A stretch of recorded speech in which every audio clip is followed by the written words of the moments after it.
Hello, this message is going out to the Gator class. This is Mr. Barnett, your first grade assistant principal.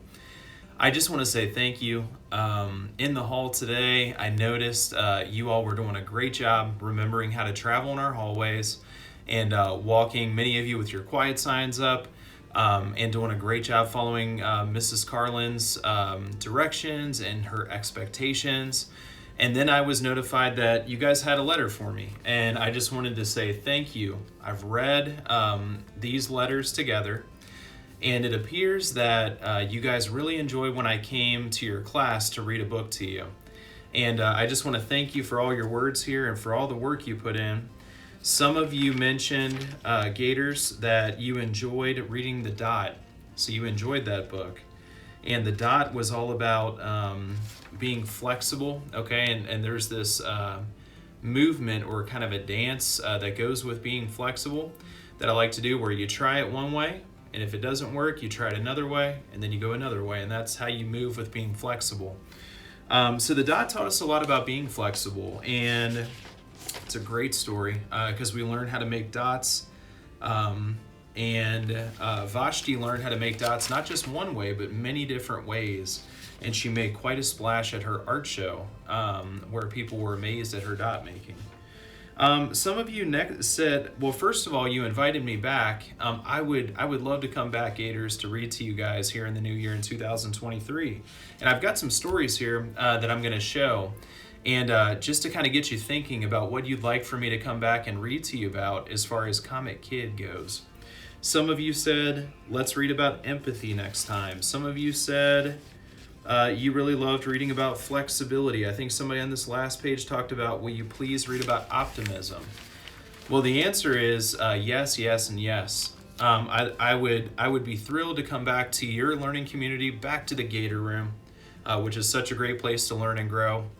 And I'd like to come back with a Comic Kid message and to read a story about something new, something I didn't read about last time. And I do have some stories here that I could come back and read to you about.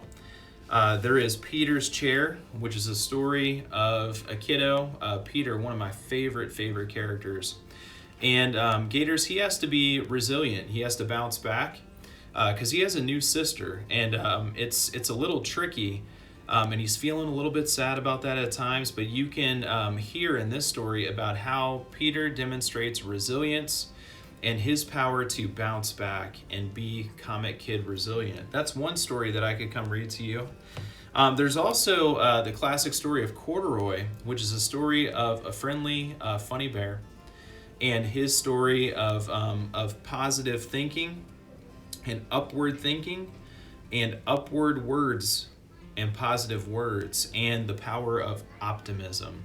Corduroy uses so much optimism in his approach as he looks at the world around him and stays positive in all things. Hey Little Ant, this is a story about having the muscle of empathy. And empathy doesn't just stop at a feeling here where you feel the way someone feels, but empathy is when it happens when your heart goes out to others, and you do try to feel the way that they felt in that moment with your heart going out to them, and it moves you to do something kind or say something to make their day just a little bit better and to help. That's the power of empathy. And the story Hey Little Ant is all about empathy. So of course we have the dot. Okay. We do have Put Me in the Zoo, which is a great story. Which ones haven't we covered here yet? About the power of persistence. And this character continuing to persist, and you also learn a little bit about resilience in the story as well. Persistence with him sticking with it, and I like to do the mountain for that because persistence can be like a mountain climb where you have to stick with it until you get up to the top. And then once you've worked hard and gotten to the top, the view is beautiful from all the way up there at the top of that mountain. So this character has to stay persistent, keep working at something, and to find out that he wasn't necessarily right for the zoo, but maybe he could stick with developing skills that would make him right for somewhere else. Okay, and I don't want to spoil how the story ends. But he also has to be comet resilient too, and to show that he can bounce back. Let's see. The Day the Crayons Quit. This is another option, Gators. And in this story, this is another one that really focuses on those muscles of empathy and making sure that you don't just stop at trying to feel the way someone else feels, but you allow your heart to go out to them, and it moves you to do something or say something to make that person's day just a little bit brighter. So this story, we practice trying to feel the way that these crayons feel and making connections with them and their experiences, and trying to have empathy for them, okay? There also is another general story just about friendship as well, which is always a valuable story to listen to and a valuable story to read. So those are some options, and maybe you can have a class discussion right where you are on the carpet, or during your morning meeting. Mrs. Carling can organize a discussion, maybe get together a vote with the Gators and which story you'd like for me to read, or just which comic kid mindset would you like for me to read about. And we can go around the horn here one more time. Optimism, that's positive thinking and positive words. Persistence, mountains up. We also have flexibility. That's where we do our little move for our flexibility moves, okay? Being flexible, trying things lots of different ways like Vashti did in the book The Dot.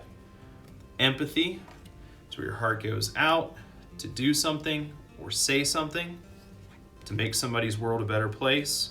And of course, don't forget resilience. That's where we have the power to bounce back. And when things don't go our way, we can bounce back and still make it a positive day. All right, Gators, that's all I have for you. So this video is just to get you thinking about, when I come back, what would you like for me to read, or what would you like for me to read about? Which book or which mindset would you like for me to talk about? If you guys want to work on writing me back or making a video, I will look forward to hearing back from you very soon, and I look forward to visiting your class sometime soon in the new year in 2023. Happy New Year to all of you, and again, thank you so much for such an awesome letter. This is Mr. Barnett, your first grade assistant principal, signing off for now. See you soon.